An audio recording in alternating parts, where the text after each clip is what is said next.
Well, here we are again for the first time. It's December 2026. 2026. No, December 26, 2025. Yes. And it's time for my annual, this is the first time I've done this, video game tier list of games I completed this year. So here you go. Video games. According to Steam, I played 146 games this year. 47? It stopped counting at some point and then I beat like 3 extra games. But out of those 140 something games, I only beat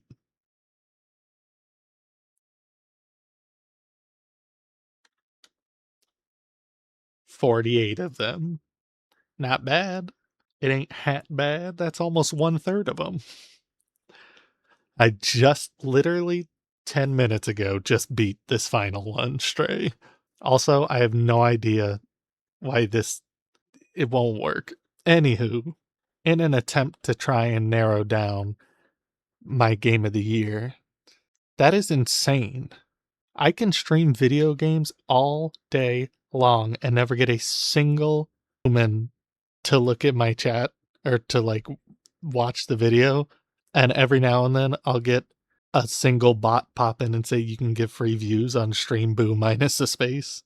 And I just started this one in just chatting and got fucking 3, 2, 3, so many bots immediately. Anyway, in order to try and narrow down what my game of the year was, I've made a tier list with all 48 games that I played. So, I actually meant to add another one of these. This is for On. I spelled it wrong. Honor. Honor? Honorable. Unhoardable? Sure. Unhoardable mentions. Because I played a lot of games, apparently. And not all of them you can beat. Some of them don't have endings. Some of them I just didn't beat. Anyway, let's just get into it because we got a lot to talk about. First one up, we got Balatro. Balatro is a weird poker game where none of the rules apply because every single modifier card you have in your hand changes the way the game works. And it's a lot of fun. I put a lot of time into it, but you can't really beat it because it just goes on forever. I literally just got another bot. That's incredible. For the same, it's 3 bots all for the same fucking service. Anyway, yeah, you can't really beat Balatro or Balatro, however you want to pronounce it. But I had a good time playing this. It was addictive at a certain point. It's definitely pretty good, but you simply gotta play it. I mean, it's up there. But is it up there, up there?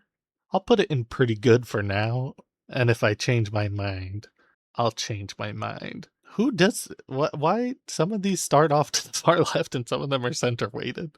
Anywho, next is a little indie game called Chance of Senar. Really, really cool. It's a puzzle game where, okay, let me place this here. Picture a tower, and you start at the base of the tower and you work your way up. On each level of the tower is a different group of people, and you can't speak their language.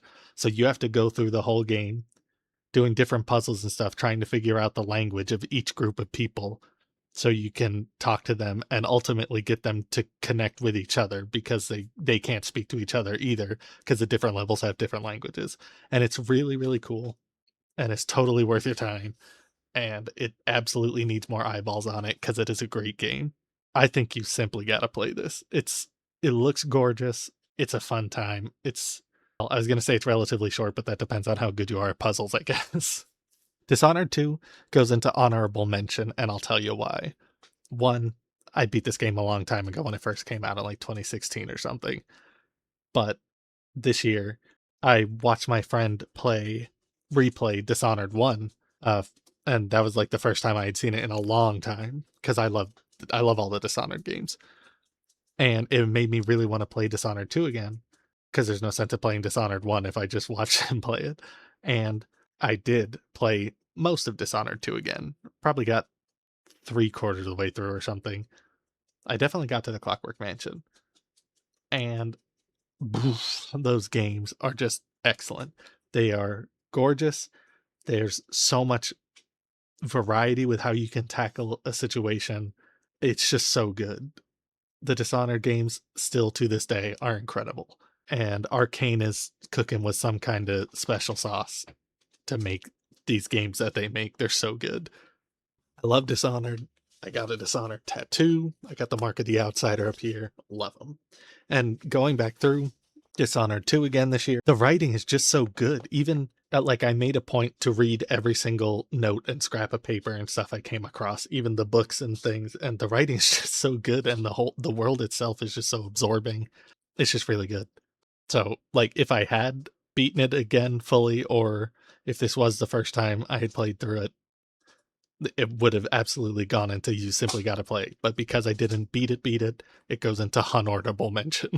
Hitman World of Assassination also goes into honorable mention, and I'll tell you why. This game is all 3 modern Hitman games in one, and I'll tell you the only thing that's bad about it is the price, because it's like $80 or something to get the game. I think I got it on sale for 40, which is crazy, but it's a lot of game, and it only goes into honorable mention because I didn't finish it because it's so long. I think I put like 100 hours into it, and I'm just barely on level 1 or 2 of the second game. Like, there's so much to do in that game, but it is very good. Anywho, it's very good. Mini Motorways. Mini Motorways is a really cool little puzzle game where you get a blank slate of a map. Sometimes there will be hazards in the way, like mountains or rivers or something like that. And every now and then the game plops down a colored house and a colored business somewhere on the map. And it's your job to connect those two things, assuming they're the same color, with roads and bridges and tunnels and stuff. But the trick is that the houses and the buildings spawn randomly, and you have absolutely no control over where they spawn. And ooh, I lost myself in that for like 2 weeks. I beat it in the sense that there's no like official end for the game, but there's challenges for each level. And for the achievements, there's a lot of achievements. For the achievements, there's sort of a beginning, middle, and end achievement where, like, say you're on the Las Vegas map or whatever, there's an achievement for getting a population of 400, and then a population of 1,000, and then eventually a population of 2,000. And I considered the level finished if I made it to the population 1,000 because it's hard to get there. And then you have to go extra crazy mode if you want to get to 2,000. So I considered a level finish if I made it to the 1,000 mark, and I 1,000 did every level that is available currently. And I consider that finished. There was like 20 levels or something like that. And it took a long time. How long did this take? Mini mini mini motorways. It took almost 20 hours. Yeah, and I 1,000 like so many levels. Yeah, and they're still updating it. They're still adding new levels and stuff. And it's a really good game. And I'm gonna put it in excellent for brain off because it kinda is, but sometimes you gotta brain on. This was the game I kept playing when I was recovering from tooth extraction surgery. And yeah, I just have something else up on the other monitor watching that while I was building little roads and stuff. It was so good. And it truly is excellent for brain off. And it's cheap. I think it was like $8 or something like that. I don't even know. Very good. Uh Prey 2017. I adore this game. Same with the Dishonoreds. They're made by the same people. I played this originally when it came out in 2017, and the ending I got there was the earliest ending you can get, which apparently is only like 3/4 of the way through the game or something like that. And I replayed it this year and got the other 2 endings, I think. Prey. It's impossible to know which endings I got, but I played it like another 20 hours or something, and it is so good. It is so excellent, and I fully completed this one. You simply gotta play it. It is they don't make video games that are totally worth your time like they do Prey. That is, if you like space, get yourself in that video game. It is so good. Silent Hill 2 Remake. Silent Hill 2 PS2 is like the one of the greatest survival horror games ever made. The writing, the weird acting, the great music, the atmosphere, everything. Silent Hill 2 PS2 is excellent. Silent Hill 2 Remake is incredibly faithful to the original, and I think they did an excellent job with it. It's pretty long, so if you're not into long games, it is pretty long. But I played this game and I've seen multiple other playthroughs of it on YouTube, and it's good. It's very good. Bloober Team did an excellent job. They're currently working on the Silent Hill 1 remake, and I cannot wait to see their Silent Hill 3 remake, because Silent Hill 2 and 3 are the best ones to me, personally. So yeah, this is really good. You don't have to play it. Feel free to watch playthroughs of it, I guess. But if you're into survival horror and you've not experienced Silent Hill 2 before, I would still say if you have a way of doing it, like watching a playthrough or emulating the PS2 version and playing that, that's probably the best way to experience Silent Hill 2, but the remake is excellent. It's very, very good. So if you want like a modernized version of it, it's very, very good. System Shock 1 Remake. I never played System Shock 1 or 2 when I was a kid, and this year I played both of them. You could probably see the second one down here somewhere. The System Shock 1 remake, it's just swell. I have almost zero to complain about with it. It looks incredible. Music's good. It feels great to play. I loved the atmosphere. I felt like I was inside an arcade game the entire time. It was like exactly my kind of thing. And I if you've never played or experienced System Shock, oof, this is so good. I have no idea how it compares to the original, because again, I never played the original, but the remake is so cool, and I like the way they remade it, because they sort of I don't I don't know how to explain it, but whatever shaders they were using for the materials in the game made everything look pixely, but in a very cool way that made me feel like I was inside of an arcade cabinet. I don't know how to explain it, but it looked so cool. The art was incredible. Just seeing how they managed to realize those like early to mid 90s graphics in like a sort of Doom Wolfenstein kind of environment, I guess, but in modern 3D, it was great. I think I think you simply got to play System Shock 1 remake. It was so, it was so good. Strange Antiquities. If you have ever played the game Strange Horticultures, which was their first game, I would say it is more or less exactly on par with Strange Horticulture. It was more of the same, basically, but because Strange Antiquities or Strange Horticulture, I thought was quite good, then Strange Antiquities is also quite good, because it is almost like if you were to play them back to back, it's almost like it's one big game. Like it all feels very cohesive, and it takes place in the same little town that the first one takes place in. You, even if you pull up the map, you can see the original game Strange Horticulture on the map, and it was a lot of fun. It was a fun little puzzle game. I think it's totally worth your time if you like these kinds of puzzle games. I would say pretty good. Yeah, it was a good time. Crime Scene Cleaner. Crime Scene Cleaner is, what was that game called? Viscera Cleanup Detail, but way less levels. That's not a bad thing, by the way. This thing has a perfectly manageable amount of levels. If you open up Viscera, there's like 1,000 levels to clean. This is a good time. It's a fun little thing. I don't really have anything negative really to say about it, but I don't have anything ultra positive to say about it. So if you like games where you clean a bunch of stuff and you can manage like gore, I guess, then it's a fine time. It was all right. I'm feeling kind of woozy for some reason. Blueprints. Me and Blueprints go way back to the beginning of the year when it came out. Blueprints is a hard one because I spent a lot of time in it and I quite enjoyed most of it. But at the same time, just like every other roguelike, it suffers hugely from RNG, random number generating. The game is a puzzle game where you have this mansion, and every day you go into the mansion, the rooms are different, but you choose which rooms show up as you enter the new room, but you're limited by the amount of steps you can take in the house. I think if I remember right, each time you go into a new room, it costs steps. And there's a whole bunch of puzzles to solve, and it's really cool. But by the midway to end of the game, there's a lot of like, damn it, none of these rooms that I'm pulling are the rooms I need to progress kind of thing. And that adds dozens of hours to your playthrough, I would say. I don't know if they've patched it since then to make it more manageable. I don't know. But I had a good time while I was playing it. And it is good, but it's definitely, you know what? Add a row above. Good, but has severe flaws. Yes.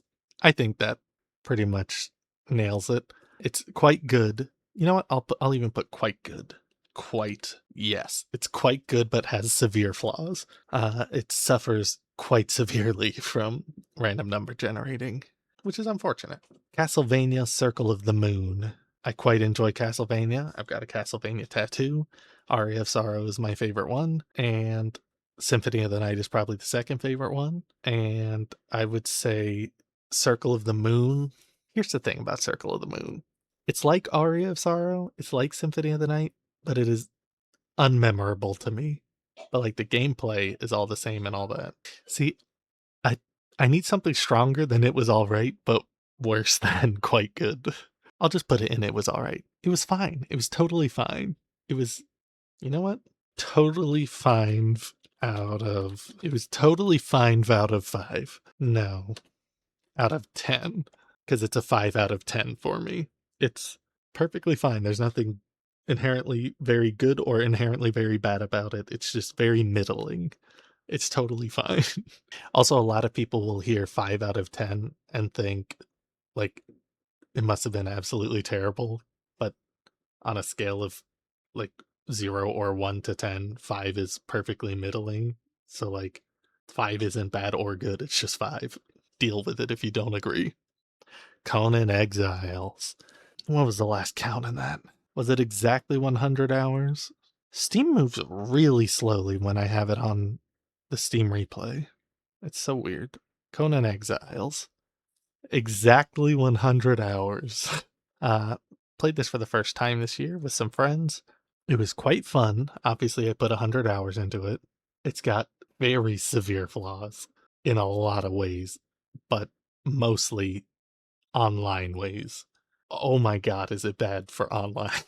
And it's a multiplayer game, so it's always online. Servers crashing, servers kicking you out for no reason, having to restart the game a dozen times before you can even get into the game every single time you want to play. Servers being completely down on Tuesdays because Steam does updates on Tuesdays, and then servers being completely down other days for maintenance whenever they choose to do maintenance. This game has been out for a million years and has never once received a "we're fixing this" update. But it receives updates all the time, so I don't know what they're doing. The online is very bad, but it's totally good with friends. It was totally a good time. Yes. Dracula Awakens is a little indie game. I believe I have a full playthrough of it up on my channel. And it is basically picture Resident Evil 1 mixed with Resident Evil 8, specifically walking around the Lady Dimitrescu's house, and make it much, much, much, much, much shorter. And you got Dracula Awakens. Also, it's Dracula flavored. It's vampires, and it was a good time. I think I beat it in like 2 hours or something, and then I was missing 2 achievements, so I completely rebeat it in like a half hour. Like, it's super short, super good, super cheap. I don't know if you simply gotta play it, but it was a really good time. Dracula Awakens was great. Dredge is a fishing game, ostensibly, but look a little deeper, and it's a Lovecraftian eldritch horror game, but never so horror-y as to be scary, right? It's like, imagine you're a fisherman in a world where eldritch horrors happen to live. and you got Dredge. It's quite fun. I was it short? I don't even remember if it was short. How long did it take me to beat Dredge? Dredge. Okay, 10 hours. Not terribly long. Uh, and I had a good time with it. It's been on my list of games that I keep seeing, and I'm like, I should try that out for years now. And I finally did. Um, we gotta put in a new tier. This tier, I didn't mean to make that purple, but whatever. This tier is a 7 out of 10, right? It's not quite you gotta play it. It's not quite pretty good. A pretty good, I would say, for like an 8.5 to a 9.5. 8.5 to 9, maybe. And quite good, but has severe flaws. Doesn't quite cut it. But I also wouldn't consider this to be less than a 7 of 10.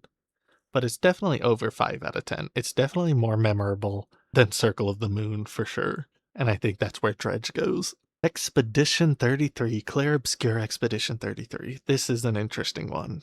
I very strongly dislike JRPGs, and this is a French JRPG, essentially. I don't care for that kind of turn-based combat. This has a unique kind of turn-based combat that was more or less fine to fun. The art, incredible. Music, great. Characters, super well written and acted great. Uh, it's the number one game that has an SKA in it, and that should tell you a lot. It won so many Game of the Year awards this year. It is objectively a very, very good game. It is gonna make people mad, but it's gotta go into pretty good. I'll put it above Balatro. Get get get out of here. Why can't I? Wait, Balatro was supposed to go into honorable mentions because you can't beat it. It is no. You know what? We need a new tier. No, why did that go up? And a row above. We'll make it pink. Nope, that didn't. This controls website is bad.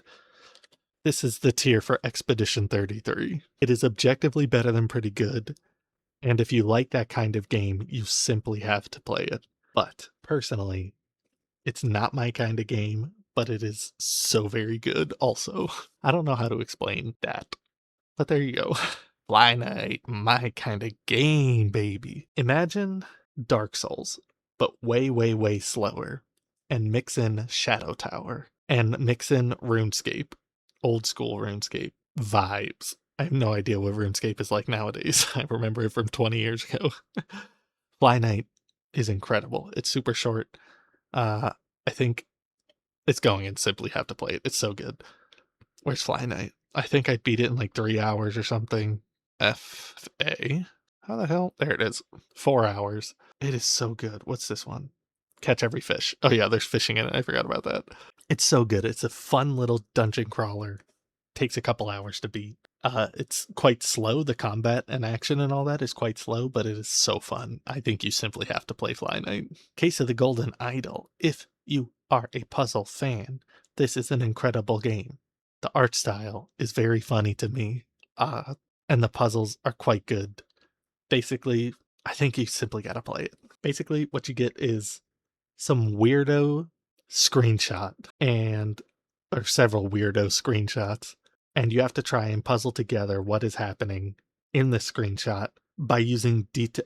If you've ever played The Return of the Obra Dinn, imagine that, but instead of 3D, it's screenshots, and that's pretty darn similar. Obra Dinn is incredible, also. Yeah, I think that belongs there. Grounded 1. Grounded 1 was pretty fun with friends. A good time was had by all. It's got some really cool quality of life features that a certain other game in this list does not have and definitely should have had. Personally, combat wise, I never felt like you really get any stronger. You objectively do, because if at the beginning of the game you can't kill Black Widows and they'll kill you in one hit. And then by the end of the game, you can kill Black Widows, but they'll still kill you in one hit no matter what armor you're wearing. And also, it still takes 1,000,000 hits to kill. That's what I'm talking about. You constantly are upgrading your weapons and armor, but you never feel like they do anything. But they are technically doing something, because if you go back to the baby area, you can kill things super easily. But you never feel like you get strong enough to take on the end game stuff. But we did, and it was a good time. It was a good time with friends. Keep Driving is very cool. Keep Driving is a sort of RPG, roguelike RPG sort of, where you are on a road trip. I have a full playthrough of one of the runs on my channel. The jail run, if I remember correctly. It's a roguelike RPG. Every single time you play a new run, it's going to be different. And your goal initially is to, it's set in the 90s. You're going on a road trip from your house to the original goal is a music festival across the country, basically. And along the way, you meet and pick up hitchhikers who have their own quests to do. The combat is common driving things like there's like potholes and people driving stupidly and your tire goes flat and stuff like that. That's the combat you have to combat against. It's got a really cool little combat system for that. It's really, really cool. It's a really unique game, and it oozes a nostalgia that I still think about to this day, and every now and then I'm like, "I should do another run." It's so cool. I think you simply gotta play it. It is so good. It is so, so good. It's a really, really cool idea for a game, and they executed it really well. Peak is good with friends. Or somehow, if you don't know, Peak, there's a mountain, and you gotta climb that mountain with or without friends, and it's just a fun time. There's hazards, there's things you can slip on, things that explode, blah, blah, blah. Your friends can screw you over, you can screw your friends over, stuff like that. It's just a fun little time. I hate the forest biome, and you are forced to go through the forest biome every time, but it is impossible to climb. But other than that, it's fun. It's a good time. Plague Tale Innocence. I played this game when it first came out, and I got over halfway through, and then I put it down for some reason. And then years and years and years later, I come back to it, and I finally played through the whole thing. I restarted from the beginning and played through the whole thing. Story, perfectly fine. Game is super long, though, like unnecessarily long, in my opinion, and it's quite repetitive in many ways. I'd say watch a playthrough of it. I have a playthrough. You don't have to watch mine, but you can watch my playthrough of it. I think it's I think it's quite good, but has some severe flaws. Uh Pacing issues. It's just way, way too long. And yeah, just repetitive in many ways. Lots of hallways, lots of swing your stone and hit people with it. Walk incredibly slowly with a torch combating rats. Uh it's definitely got flaws, but I think it's good enough. I think it's definitely more than a 5 out of 10 and more memorable than Circle of the Moon. Plague Tale Requiem is the sequel to it, exactly the same, except slightly better, because they fixed a fair few problems with Plague Tale Innocence. I think it was slightly faster to complete. Yeah, so it was slightly shorter, I guess. I don't think the story of the second one was quite as good, and they changed some of the actors out, which was really jarring, playing them back to back like I did. I also have a Plague Tale. I have a playthrough of this. Also, if you want to watch it, you don't have to, but whatever. I think it's better than the first one, but not better than Blueprints. Good time though. Resident Evil 4 remake. Everybody absolutely adores Resident Evil 4. I cannot stand it. It is so, so unbelievably, incredibly, stupidly long. It's like 5 games in one. It's goofy, which is fine. The original literally revolutionized how gun-based video games work legitimately, and I give it all props for that. But I do not like that game. It made me so angry the longer and longer I had to play it. And I had the exact same reaction when playing Resident Evil 4. It's so funny. Even with all the funny mods I put into it to try and liven things up, I have the playthroughs of both of them on my channel, I think. It's so much more memorable than Circle of the Moon, but it is not good enough for me to put at least a 6 or 7 out of 10. This is not 6 out of 10, by the way. I certainly finished the game. I can't stand it. I cannot stand Resident Evil 4. Objectively, though, for a remake, it's quite good. It's beautiful. It runs well. All that.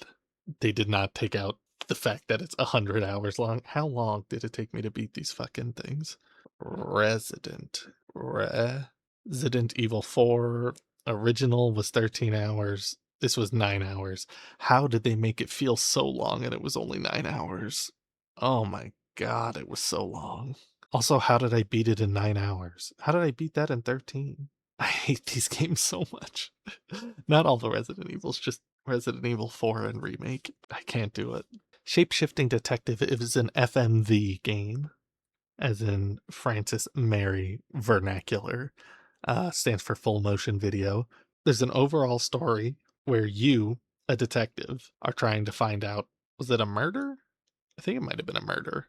And you have like 8 or 9 suspects in different rooms in a motel, and the conceit is that you can shapeshift into any one of them to go interview someone else. So you can, like, say you know that person A and person B are in cahoots and have a secret. You can transform into person A and go have a conversation with person B to try and figure out what those secrets are, stuff like that. It's quite cool. These guys made like 2 or 3 other games, all kind of with the same actors, and the ones that I have seen and the ones that I have played are also quite good.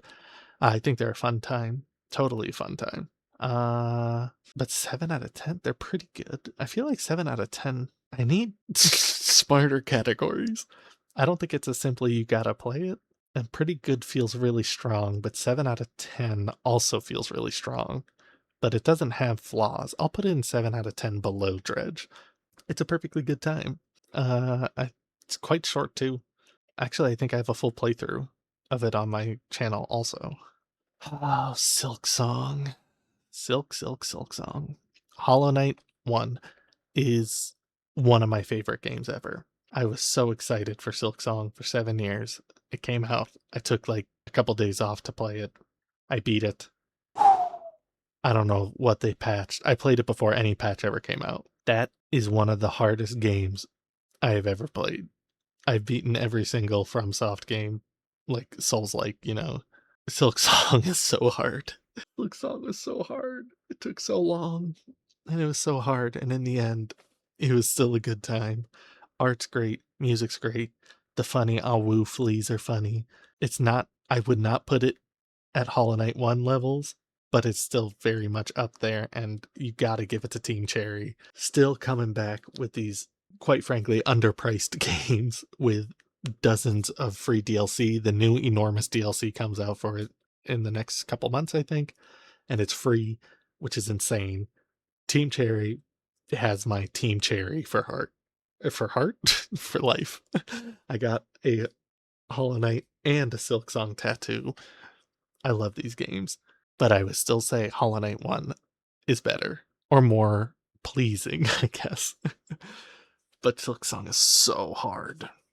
Maybe when I go back for the DLC, which I'm sure will be much harder than the base game. I don't know, but Silk Song is great. System Shock 2, let's ruffle some feathers. Everybody says System Shock 2 is so much better than System Shock 1. Maybe the original was. I played the remaster of System Shock 2 after the remake of System Shock 1, obviously. This one is far and away nowhere near as good as the System Shock 1 remake. The story's worse. The gameplay is worse. I don't know. It certainly didn't have the nostalgia. Well, I never played these as a kid, so nostalgia is the wrong word to use. Art was worse. Obviously, it's a 20-year-old game versus a 3-year-old game or something. Uh-uh. Mm-mm. System Shock 2 was nowhere near as good as System Shock 1 Remake was. I was quite frankly angry the entire time I played it. It's not bad. It's just, it's not System Shock 1 Remake. Uh, um, but I wouldn't say it has severe flaws, though. And it's definitely better than Circle of the Moon. I'll put in the bottom of 7 of 10, but it is nowhere near System Shock 1. Stray, I literally just finished this an hour ago. It's very pretty. I prefer dogs. The story, I had no idea what the story was. When I went to look up how long to beat, I saw a comment saying, great game, sad story. So I was like, oh, okay, I'm in for a sad story then. And the story was just kind of nothing, kind of bland. It's just you're trying to escape the slums. And after just having beaten Final Fantasy VII Remake Intergrade, very similar uh, settings, I should say, locations and stuff. I'd say Stray definitely did it better than that, but I wouldn't say it's anything to write home about. But it's definitely better than Circle of the Moon, so I'll put it above Circle of the Moon. It's totally fine. I liked how short it was. Subnautica Below Zero. I just finished this yesterday. Yeah, I think yesterday. Again, it was totally fine. Just above Circle of the Moon, but not above Stray. It was fine. Superland is interesting. Superland it was made by one guy, I'm pretty sure. And it is a sort of puzzle 3D platformer kind of game. And it was quite engaging. It was quite fun. Way too many. I mean, there's a lot of like breaking the fourth wall kind of humor in it, but there were way too many. What is that horrible show called? Rick and Morty references for me. uh, it was fun to play though. I started playing the sequel, Superland 6 Inches Under or something like that, but it was more the same, and it got kind of boring, especially because I played them back to back. And I think he's working on Super World Part 2. I think Super World Part 1 is already out, but when Part 2 comes out, he's going to merge them together to make it one big Super World. But it was fun enough while I played it. Puzzles could be quite challenging, I thought. I would say, I'll put it below System Shock 2. No, I'll put it below Dredge. I had more fun with it than those two. It was a good time. Tiny Glade is an honorable mention because it's not really a game. It's more of a build little dioramas thing. It's really cool. It's got a fair amount of control, but it does have very limited selection of pieces to work with. Like you only have so many pieces you can use to build your little dioramas. And you don't have total control over it. It's really cool, but they are continuing to add new pieces and updates and stuff. I think it just came out this year and they're still working on it, still putting stuff out. It's really cool. I made a couple little dioramas. I thought it was a nice little time. Dead Letter Department is really cool. I did record a playthrough for it, but the footage got corrupted or something, so I couldn't upload it. Basically, it is sort of PS1 style horror graphics. You are sitting, for the most part, you are sitting at a CRT computer, and you get a bunch of spooky, sometimes quite creepy pieces of mail. Your job is like you look at the mail and then you have to transcribe into legible writing, basically, and you get a lot of like really spooky and creepy postcards and mail, and it's a roguelike somehow. I have no idea how they managed to make it a roguelike where each time you play it, you'll get different letters and there's different stories and stuff. I was sitting there sweating while I was doing it. Like it could get really creepy. It's really cool. It's really, really cool. Is it if you like horror games, it's a must play. It's absolutely a must play if you like horror games. It's really, really cool. Bug Snacks, a joke of a video game. I thought when it was released as like a PS5 exclusive day one thing or something. I got around to playing it this year, and it was so much more charming and fun than I expected it to be. I think it's definitely better than 5 out of 10. It's just it's like sort of like a Pokemon Snap, but you can get more involved with things, and I think it's quite fun. Actually, I'm putting it up there. I think do I like it better than Dredge? It was a fun time. It was a fun time. Final Fantasy VII Remake Intergrade. Look, I never played FF7 when I was a kid, so there's zero nostalgia there. I have it currently. I'm not going to show you my desktop. I have it currently installed along with Rebirth. I think I'm going to play Rebirth before I play the original, just because I just finished this one and blah, blah, blah. This game, man, has so many severe flaws, but also it's not even quite good. I certainly finished the game and I like Resident Evil 4 more than it. There's so many flaws. It constantly forces you to move slower than the game engine will allow you to move. There's constant filler, constant having to open doors, but the door opening animation is Cloud putting his hand on a lever while you wait 7 seconds for a meter to fill up and then you pull the lever. The combat is bad. The music and art are incredible. The art especially, the visuals are incredible. But again, I can't stand JRPGs. I can't stand anime. The only reason I played this was because everybody loves Final Fantasy VII. This game is not good, not even worth your time. I've heard people who played the original like it.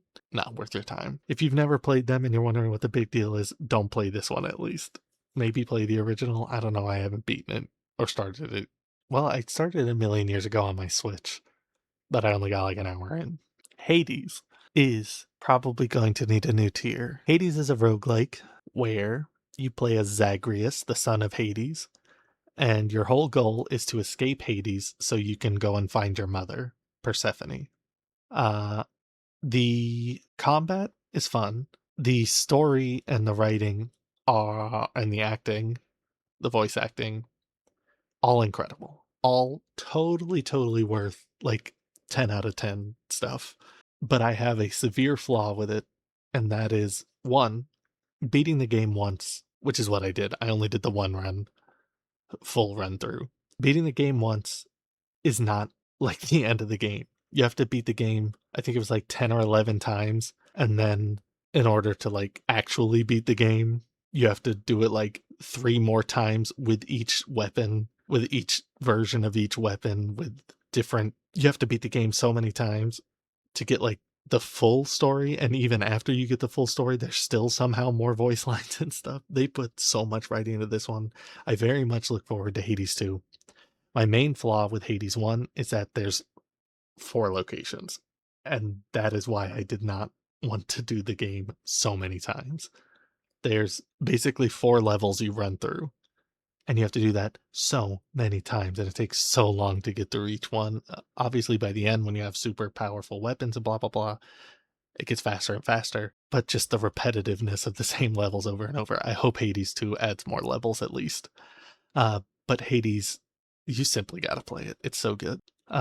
It's very good. The writing especially, and the art is so good. Home Safety Hotline is sort of in the same vein as Dead Letter Department, where people call you and they tell you creepy things, and you have a long list of basically different cryptids and creepypastas and stuff, and their descriptions and what they do and stuff like that. And you have to determine which one it is and send them a help packet so they can deal with the thing.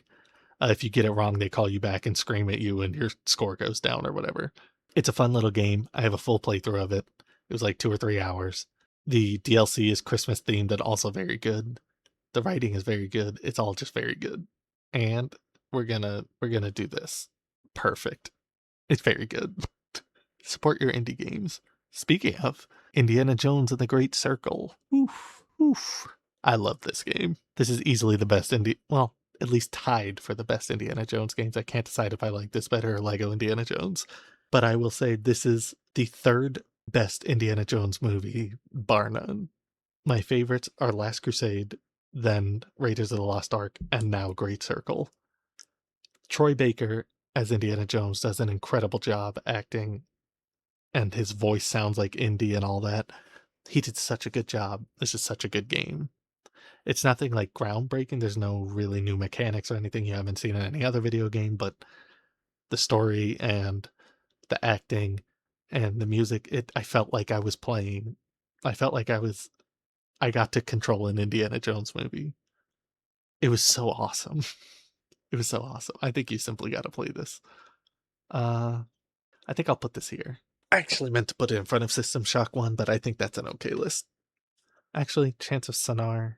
Let's put you here. Let's put you here. You know what? Who cares? Who cares the order of that thing? Lottlenot.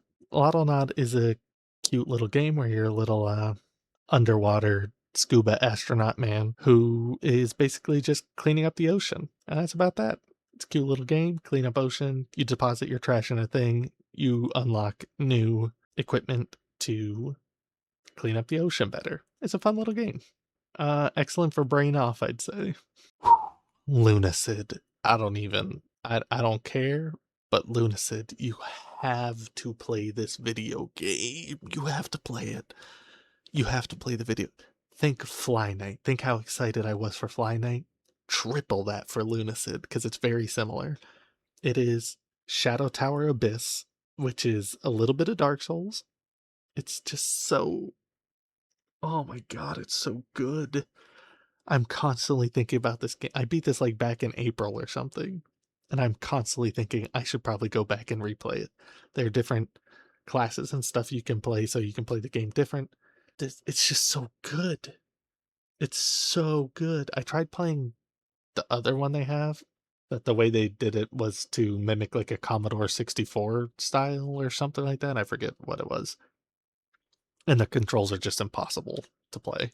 So I didn't get very far in the other one. But Lunacid is so good, man.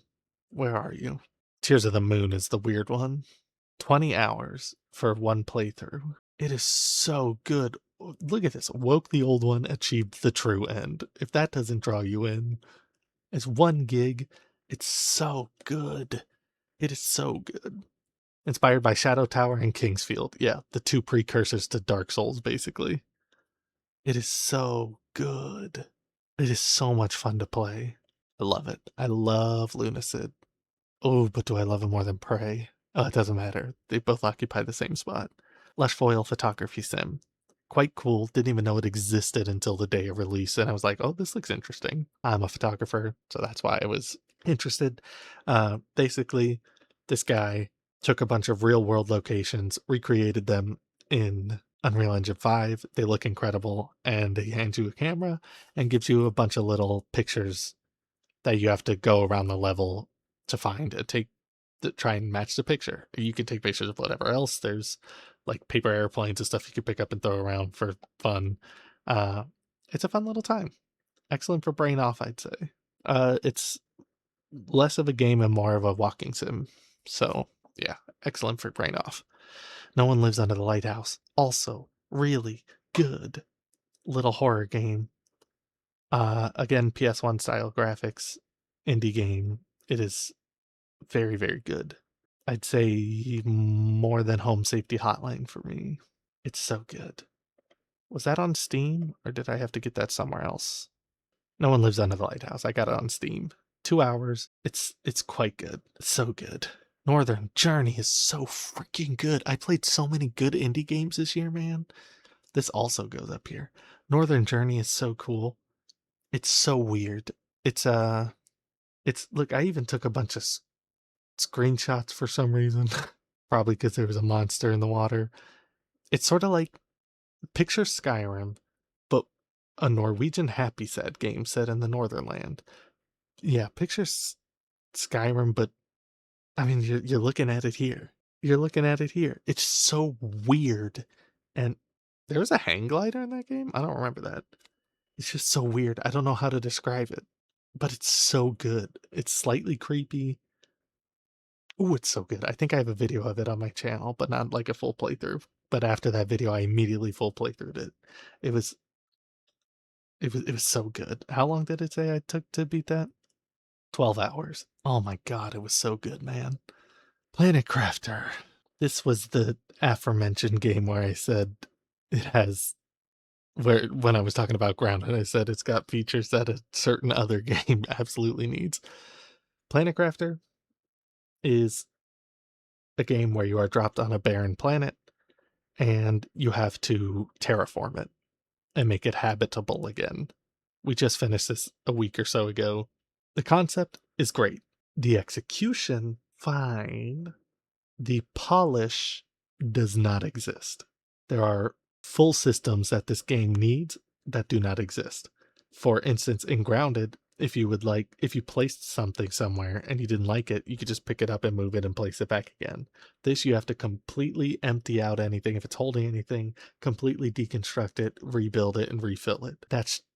If they added that, the game would go up another 3 stars in my book. It's ugly. It's poorly optimized. It's got a lot of flaws, but it was a lot of fun with my friend. We played for quite a while. He 100%ed it. I did not, because I was done with that game. Planet Crafter. Yeah, 40 hours almost. Look at that. Almost 100%ed it.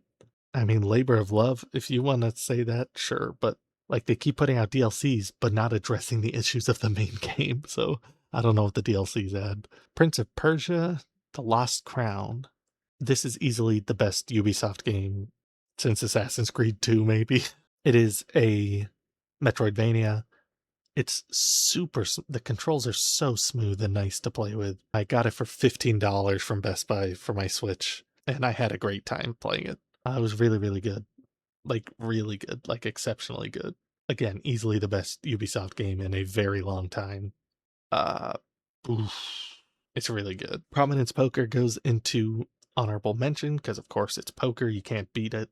But playing it with friends is just a lot of fun. Every now and then we'll start it up one night and then we'll all get on to play for like a month every day for like a month, and then we'll drop it again until next year or something like that. It's just a lot of fun to do.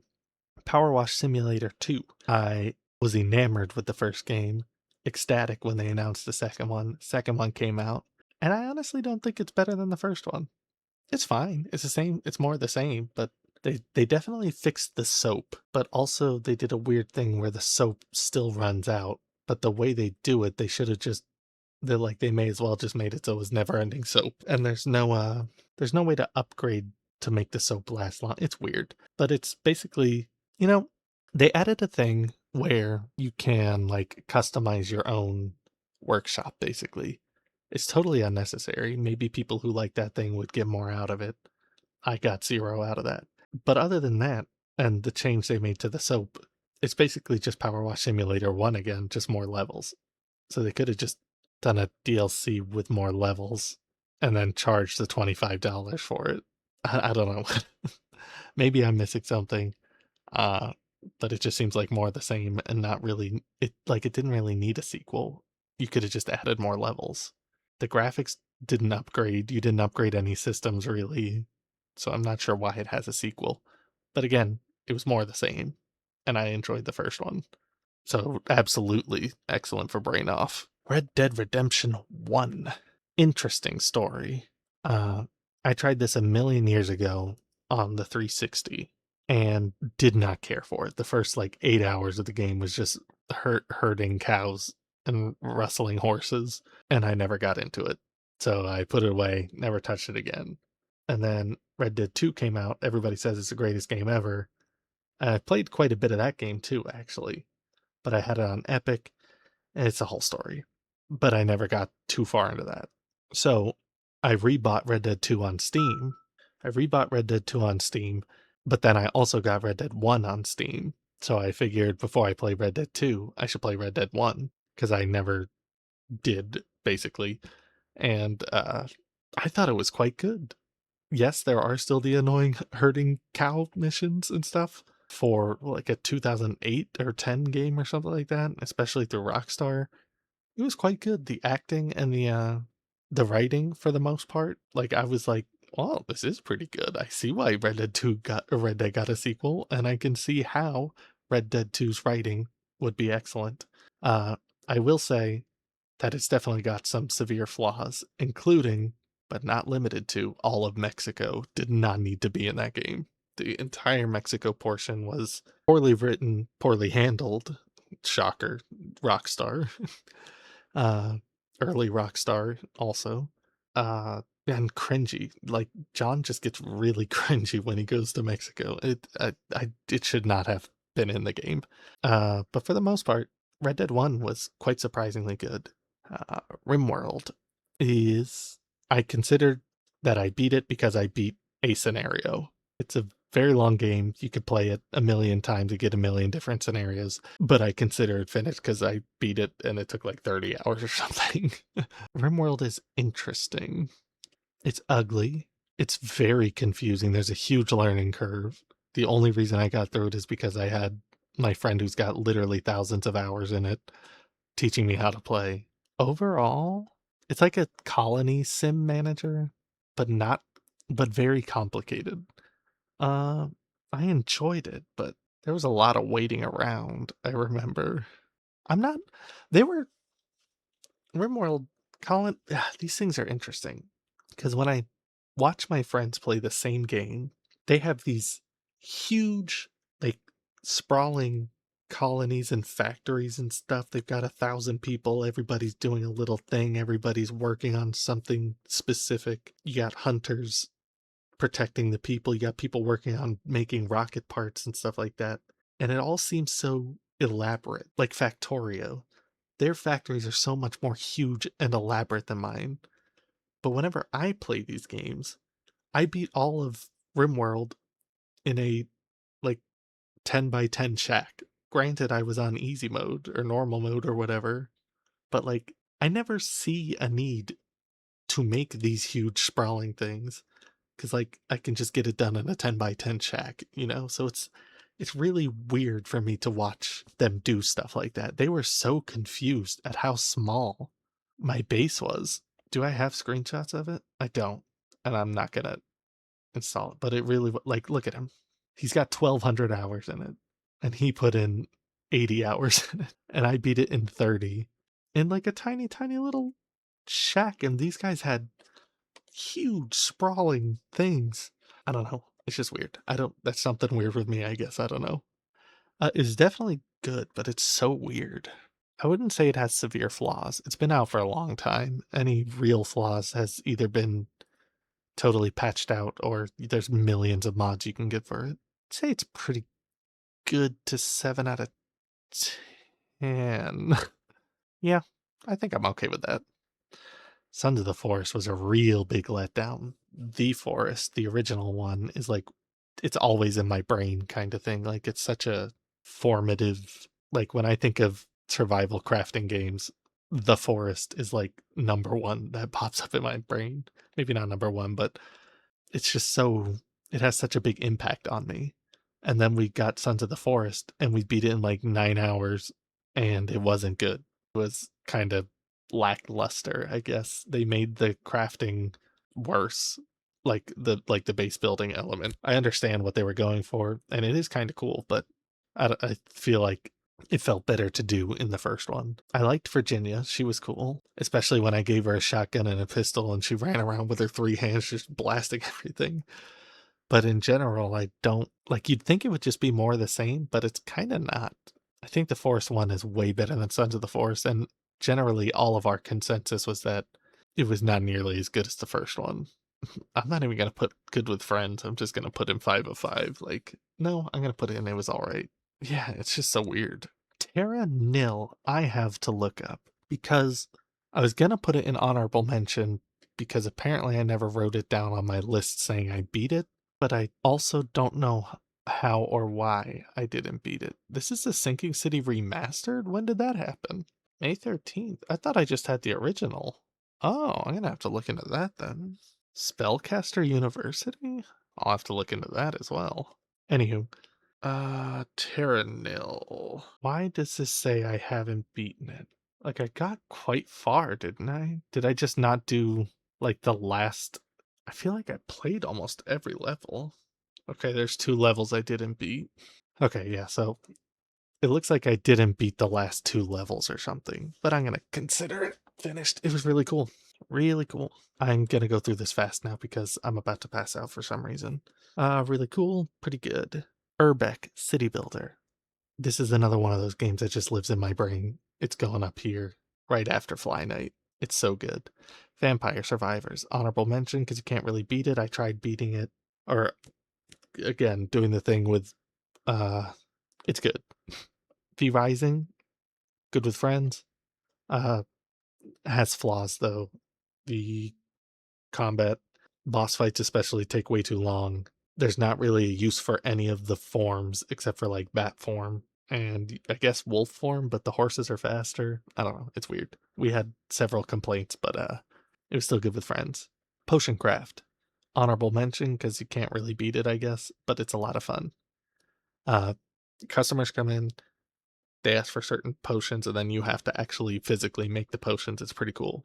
Tiny Terry's Turbo Trip, I 100%ed. It was a fun collectathon and platformer, sort of. Uh, really funny, really good time. Good stuff. And Ultros is another Metroidvania, incredibly colorful, has a weird time mechanic. And it's really good. I put it up here. It's pretty good. That's all of them's. So I would say out of all of these, my personal game of the year, thank you for asking. Oh man, it is so hard to choose. I think it's gotta be Lunacid. I think it's gotta be Lunacid, only because I've already played Prey before. All of these games are incredible. Every single game, except for these two, are definitely worth playing, in my opinion. But Lunacid, it creeps in my dreams every night, every day. I'm like, damn, I should probably do another run of that. Where you at, Lunacid? It is so good. Kira, he does all the music. I think he does all the music. He definitely does most of the music, and the music's great. It's a dungeon crawler inspired by Shadow Tower and Kingsfield. Boy, does it show it. Boy, does it feel great. Boy, is it fun. I mean, look at this. You're just a floating hand. It's so good. And there seems like there's a lot of replayability in like different, you could do magic, you can do swords, you can do bows, you can do all kinds of weird things. And it's just so good. Lunacid is so good. And that's my game of the year. I am going to pass out for probably no reason. Also, I have to get up to go to work soon.